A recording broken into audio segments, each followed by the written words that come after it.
Welcome, everyone. Good morning. Good morning. We want to welcome you to the HIV Prevention panel.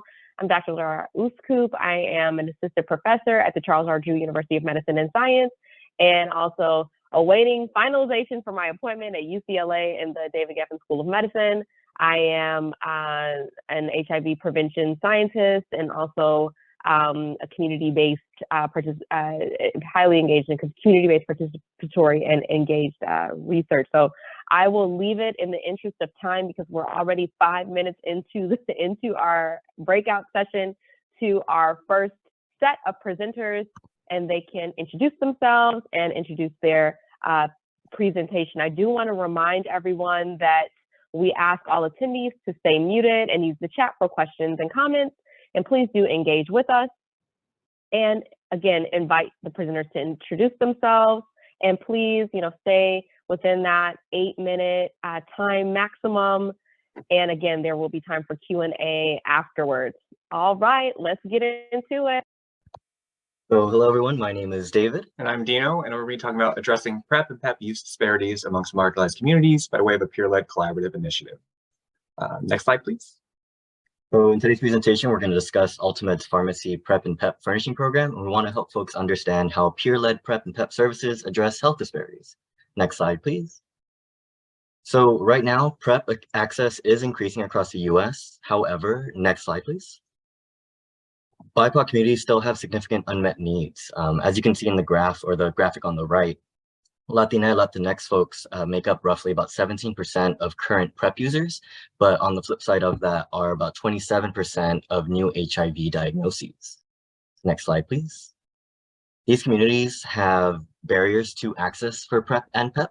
Some of the things that we've heard being PrEP navigators and talking to patients is language barriers. Some folks come to us for the pharmacy PrEP initiative that we have because they are experiencing long waits and getting into their primary care physician, or maybe are uncomfortable speaking to their primary care physician about their sex lives, and sometimes have even been told that their doctor isn't necessarily comfortable or has enough knowledge about what PrEP and PEP are.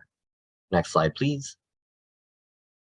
So Senate Bill 159 is a law here in California that has helped alleviate some of the red tape that is barring people from getting onto PrEP and PEP with ease. It allows folks to come into the pharmacy instead of waiting to go see a primary care physician and receiving PrEP and PEP in a more convenient, direct format. Next slide, please. So let's take a look at where we started. For our Ultimed pharmacies, we began in February of this year at our Commerce location. And then we spread, slowly training our other pharmacy sites throughout the year: Anaheim, Pico Rivera, Southgate, and Boyle Heights. Ultimed locations are what HRSA calls healthcare provider shortage areas. So there's a lack of primary care providers, there's a lack of dental health providers and mental health providers. And we have really high Latinx populations in these communities. About 95% in Commerce. Anaheim a little bit lower, 53%, but still relatively the majority.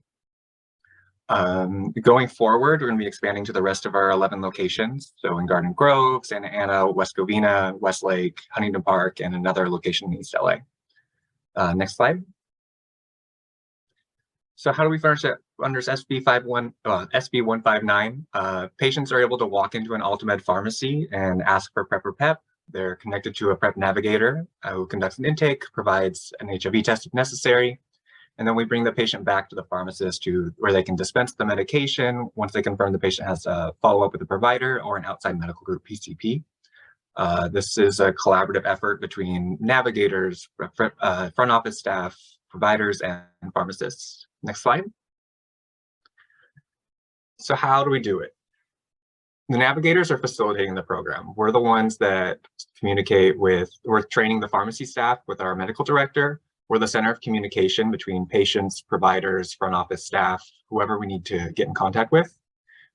We provide the patient education. We spend a lot of one-on-one time with them, so they have the chance to ask whatever questions they like. We can guide them to resources, which is usually just more benefits resources that we're connecting them to. And once we collect the information, send it over to our pharmacist, they review the documentation. They're ordering the initial blood work and labs in conjunction with a provider. They confirm the patient's follow-up, and then pending any contraindications, they're able to dispense the medicine. Patients will get their first 2 months of PrEP, a bottle and a refill, or if they need PEP, they'll get their 28 days of PEP. Next slide. So where are we at currently? This is up to date as of November 22nd. We've had 92 patients total, 72 PrEP, 20 PEP, and this represents about 70 new patients to Ultimed. 17 had outside PCPs, but for the ones that we were continuing to see, we had 52 complete their first follow-up. 7 are scheduled and it just hasn't come up yet. 16 are out of care. They did not show up to their appointments. They're not answering phone calls. We'd like to bring this number down. We're trying to re-engage. For demographics for our communities, we're seeing a lot of Latinx people. And then for language, it's predominantly English speakers, but we do have a good chunk, 16 of monolingual Spanish speakers. 3 spoke other languages. I believe those were mostly Portuguese. And we're seeing mostly patients who are assigned male at birth. Next slide. Who benefits from our pharmacy furnishing program? Essentially, the patient and the community benefit from it. We are making PrEP more accessible or easily accessible to folks. We're also breaking down some of the barriers that we saw on the slide previously. We're allowing folks to receive care in their preferred language. It's also very extensive and one-on-one. Navigation with a PrEP navigator tends to be very informal, casual, allows to break down those feelings of unease or maybe even shame in regards to speaking about sexual behaviors or sexual practices. We're also trying to create a inclusive LGBTQ health space for folks where they're not being judged or feel like they're being judged in any way. Next slide, please. Future-wise, like Dino said, we are branching out and training more of our pharmacies. So we will eventually have all of Ultimate's pharmacies able to furnish PrEP and PEP. We are working on retention practices. With MPOX, we did see some folks kind of limit what they were doing and in that case stopping their PrEP care. So we're figuring out how to retain and get folks back. This is also a quality improvement project happening in a federally qualified health center, which means our findings are currently not generalizable and our data on patient outcomes is still limited. Next slide, please.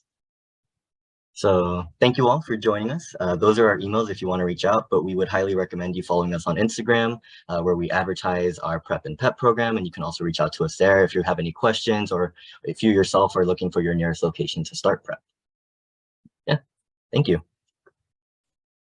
Look at some of the questions. Great presentation. I do want to share one question that emerged from the chat. What is the average time it takes to get PrEP dispensed through this model? For these, we're looking at about 45 minutes to an hour, and that kind of depends on whether the patient needs to be enrolled in benefits. For those patients who already have insurance, it tends to run a little quicker. Yeah, and I wanted to ask a question. Oh, I was just going to say so if someone were to walk in, it's roughly about an hour for sure. Gotcha. Great. What kind of feedback have patients given to you about the program? And then we have another question, and I'll let you unmute. You can ask that question once. So some of the feedback we've gotten, like I mentioned, initially when patients come in, they do have concerns with long wait times with their providers and maybe feeling unease. So when folks come in afterwards, they do mention how easy it was for them, how comfortable they felt in the space. And we definitely see that when folks come back and continue to come back because they are feeling comfortable with our, not only just the navigation portion, but the providers that they're seeing after the fact. Hello, good morning. My name is Juan. I'm actually a community member from East Los Angeles. So I'm down the street from the Commerce location, and I've actually accessed PEP through this program. So thank y'all for the work that you do. I was just wondering, what are the different types of recruitment methods that y'all are utilizing? Sure. So we're posting on Grow Proud. We regularly have outreach events at bars and community spaces. We also use geosocial networking, so you can find our faces and bring in patients for the community set. Yep, just going where everyone is and bringing them the information and hoping that in how we're describing it, they're feeling at ease to come on in and see us. Great, thank you. All right, let's thank Dino and David for their presentation. And if we have other questions, we may have some additional time at the end. All right, let's go to our next presentation. Hi, y'all. My name is Lori Zomback. I use she, her pronouns, and I'm a third-year medical student at SUNY Downstate, which is in Brooklyn. Now that we've all, kind of, because we self-selected into being here today, it's probably not a huge shock to anyone here that HIV is this very pervasive public health issue, disproportionately affecting Black and Latino men who have sex with men. 42% of new HIV diagnoses are Black MSM and 29% are Latino MSM. And so because testing these populations is so important in initiating that care continuum, we see the use of telehealth as a very attractive method for engaging higher risk communities in HIV testing. So this is a study of a medical student-run telehealth program for HIV testing and counseling and its impact on both patient experience as well as student education. Next slide, please. So telehealth includes all different kinds of interactions through technology, things like email, video chat, telephone calls, the internet, and any kind of remote devices. The use of telehealth services really skyrocketed in recent years, likely owing largely to fears regarding the COVID pandemic and then benefits such as decreased cost, travel, flexibility in scheduling, and then privacy. Studies have demonstrated a 50 to 154% increase in the number of both visits for COVID and non-COVID related concerns from the year 2019 to 2020. But despite this huge increase in use of telehealth for counseling, for testing, other healthcare concerns and services, HIV testing has been down by 11 to 54% compared to pre-pandemic rates. And that's even after the relaxation of strict advisory precautions. And this is a big problem, right? If people aren't getting tested, then they're not accessing treatment, they can continue to be contagious. I also want to take a moment to talk about how students receive training in telehealth. It's often elective, meaning that not everyone is going to opt in to receiving it, despite the fact that telehealth is pretty much a ubiquitous medical practice in our age now. Common areas of emphasis for training are how to maintain good communication skills with someone over a call or a video conference, right? So if I'm on a call with you, do I look at my image? Do I look at your image? Do I look at my camera? Like, where do I look? And then how do I conduct a physical exam on someone who isn't physically there in front of me? But there's some additional concerns we need to think about when we're talking about using telehealth for HIV testing and counseling. Specifically, we need training in how to collect self-specimens and how to instruct someone through that testing process. And then how do we interpret and deliver those results virtually, knowing that they're going to be very emotionally charged, whether they're positive or negative. And finally, I know that we all live very busy lives and attrition and follow-up are always going to be an issue. So how do I make the most of this one singular visit instead of having to ask people to come back again? Well, many of you are likely familiar with OraQuick. It's this non-invasive saliva-based HIV screening test with a sensitivity of 92%, specificity of 99%. And now if you yourself have ever administered an OraQuick test, you know that the turnaround time is 20 minutes. So if I'm going to have someone sit down, take an OraQuick test on a video chat, and then set my timer for 20 minutes to interpret the results for them, how can I use those 20 minutes to my advantage? Wouldn't that be a great time to do some education, some risk reduction counseling, answer any questions that they have? And this is especially because this is going to be a very anxiety-provoking encounter for anybody. And so having another person there with you during that time, someone who's advocating for you, someone who's giving you information, letting you know that whatever happens, this is how we're going to handle it. Wouldn't that be helpful? Next slide, please. Okay, so how did we accomplish all this? Well, first we had to recruit the medical students. We recruited 12 students and they attended a training session led by a nurse scientist where they learned about HIV testing and counseling. This session included an opportunity for each student to practice on a standardized patient and receive feedback. And then we had to recruit and screen participants. We recruited using social media advertisements as well as flyers. Eligibility criteria included being 18 and over, identifying as an MSM, Black and Latinx identity, being HIV negative or of unknown HIV status, and then living in New York State.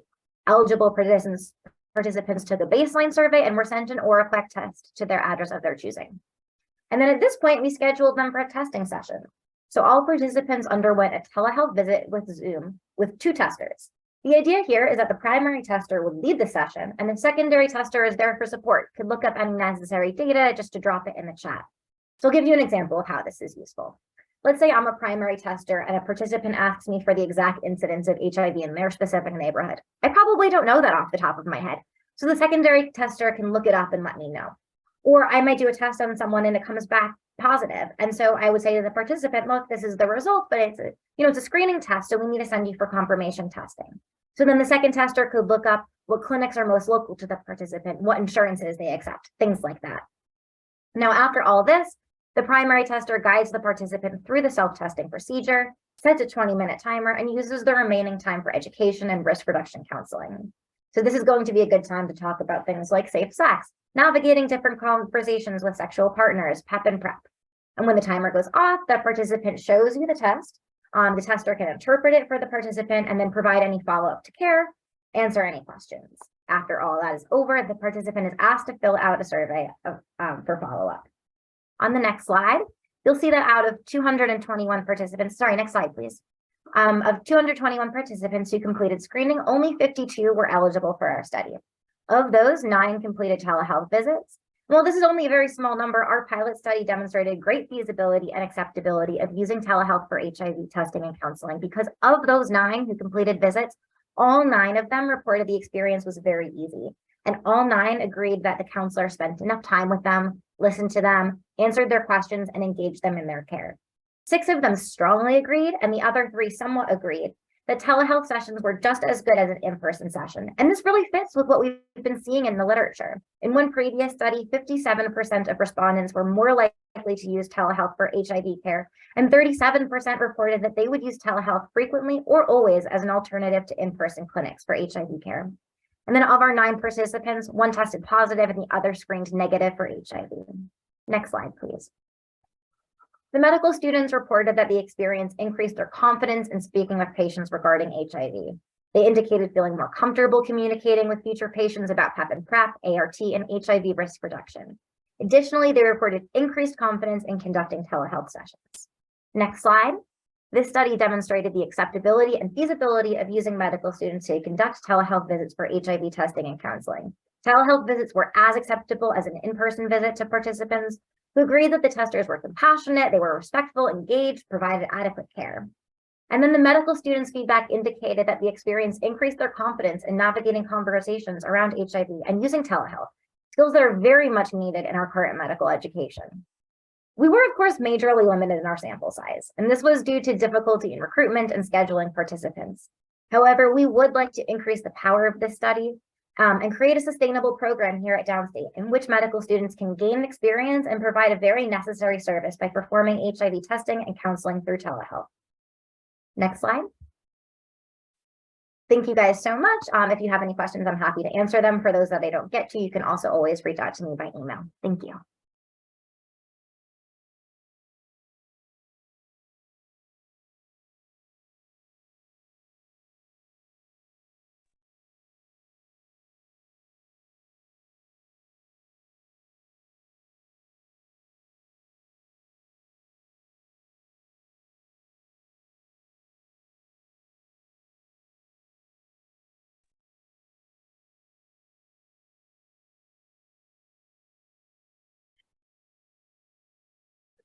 Thank you, Lori.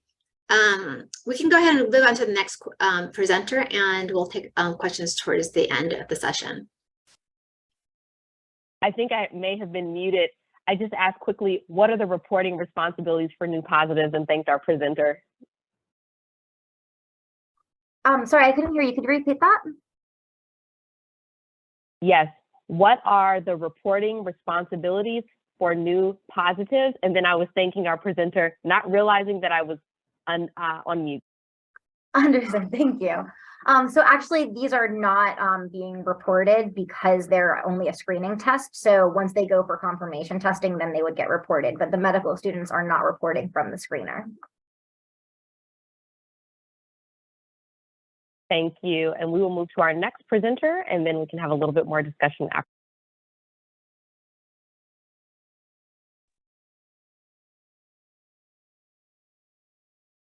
Hello, can you all hear me? Yes, okay. Good morning, everyone. My name is Pablo Zapata. I am a current postdoctoral fellow at Northwestern University at the Institute for Sexual and Gender Minority Health and Wellbeing.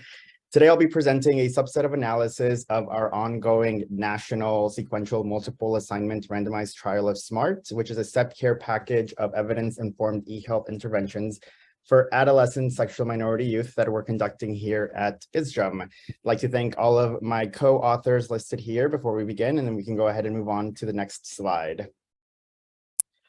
All right, so given that we were all attended the incredible presentation this morning, I'll skim through this very quickly. So as you all know, presently Latino sexual minority youth are disproportionately affected by HIV in the United States. Among all HIV diagnoses in 2018, 1 in 5 occurred in Latino sexual minority youth. And despite major advancements in HIV treatment and prevention, Latino sexual minority youth have not experienced significant declines in HIV diagnosis rates over the past decade. Language, as we discussed earlier, is one factor that may shape access to HIV prevention among Latino sexual minority youth. Specifically, language barriers can limit access to adequate and appropriate HIV prevention information and opportunities for engaging with providers and receiving care. To stem the epidemic among Latino sexual minority youth, culturally competent, developmentally appropriate, and effective sexual health education programs for Latino youth need to be developed and properly implemented to reach those at highest risk for HIV. With nearly all youth engaging in some form of digital technologies such as social media, app usage, Facebook, Twitter, etc., digital technologies present a great potential for addressing this sexual health education gap. Next slide. So I'll briefly introduce our SMART program. So the SMART program aims to be the first evidence-based online HIV prevention program for adolescent youth ages 13 to 18. STEP is a step care package of 3 existing interventions that have been adapted for adolescent sexual minority youth.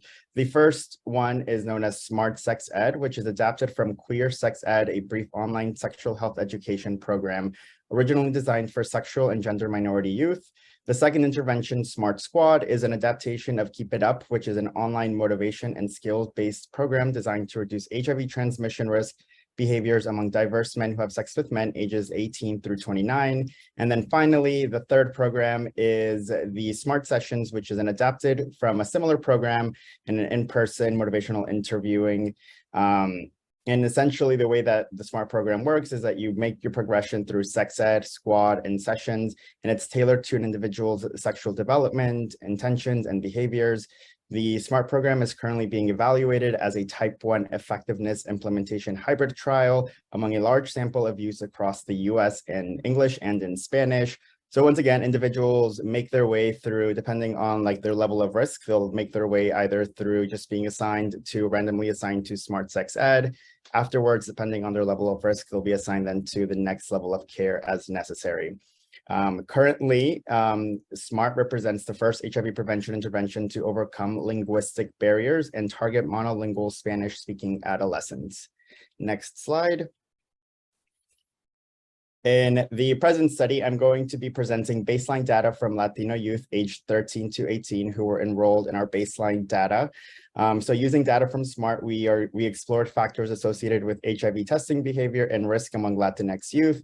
To our knowledge, this is the first study to assess individual level demographic and behavioral predictors of HIV risk in testing among Latino youth aged 13 to 18, and intended to include Spanish-speaking monolingual youth. Next slide, something should pop up, hopefully, there we go, perfect. So measures included lifetime HIV testing, demographics, sexual behaviors, condom usage, HIV education from school, family, sexual health communication with doctors, as well as acculturation, HIV knowledge, and measures of PrEP usage. As can be seen here, the baseline data included 524 Latino participants who were enrolled in SMART. The sample had a very large representation of Latinx youth from various regions of Latin America, including Mexico, South, Central, and the Caribbean area. The mean age was 17. Next slide. We also present data here for some of their sexual health characteristics. So as can be seen here, approximately 64% of the participants that we gathered at our baseline had received an HIV test. In terms of number of male sex partners with and without condoms, the mean number of sexual partners with other men was 4, and 2 sexual partners with condomless anal sex. If you click on the next slide, you'll see a couple of different things circled. Go ahead and click the next one as well, and the next one. So as can be seen here, most participants learned of HIV in school, but fewer spoke with their parents about HIV or sexual expectations about sexual behavior. Related to healthcare, most participants had a regular doctor, but very few had conversations with a healthcare provider about their sexual behavior or HIV testing. Next slide. So from this, we also conducted a various regression analysis, and we found that participants who had a doctor with whom they spoke with about their sexual and HIV testing were aware of PrEP, and reported a great number of sexual partners were significantly associated with an increased odds of HIV testing. Next, please. Latin youths in our sample were less likely to report HIV education from school, their provider, and their parents. Participants who enrolled in SMART in Spanish were less likely to report HIV education in school and from their providers. Surprisingly, though, Latinx youth who enrolled in Spanish were more likely, though, to discuss HIV with their parents. So I think that presents a unique avenue through which we can discuss later. Next bullet point, please. Interestingly, English-speaking Latinx youth were more likely to report awareness of PrEP for HIV prevention. This is consistent with previous studies as well. And the next bullet point, suggesting that those who are monolingual Spanish speakers may have unique barriers to access to PrEP, as consistent with the presentation again this morning. And then the next bullet point are just suggestions for additional research. So the lack of PrEP awareness and rates of HIV testing among Spanish-speaking Latinx youth, in conjunction with the limited education and conversations between youth and their providers, suggest a need for additional outreach targeted primarily towards monolingual Spanish-speaking youth in the US. I know we went through that very quickly, so if there are any questions, and I'm happy to explain our SMART program in further detail as well.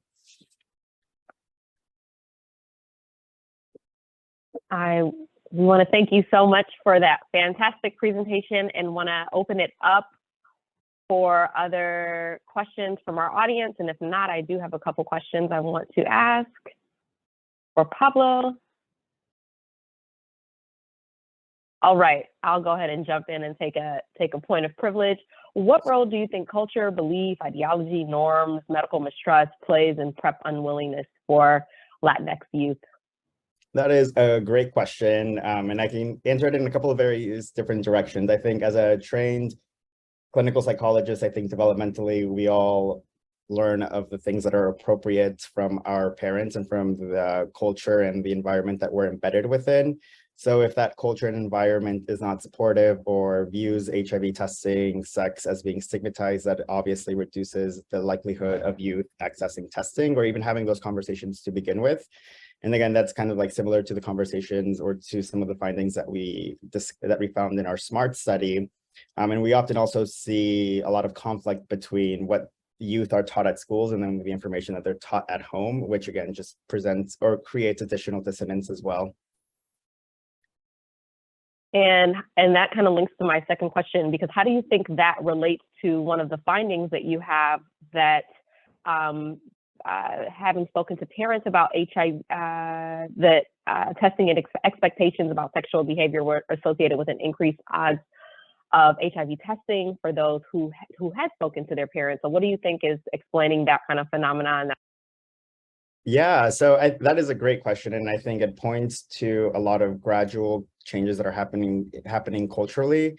And we've seen this transition as first generation parents are now becoming parents themselves, and now we have multiple generation families within the US. And obviously, as those generations transition, values and attitudes begin to change as well. So I think that speaks on some additional changes that need to happen at the research level as well to begin to address these changes, because I think we're still addressing the Latino needs as still being very conservative in values, still very fatalistic, religious, and yes, all of those things are probably still apply, but they've probably changed in how they are measured and how they look as compared to like 10, 20 years ago. Great, thank you for that. Any other questions that folks from the audience want to ask? Discussion points? Do folks want to unmute? I want to open it up.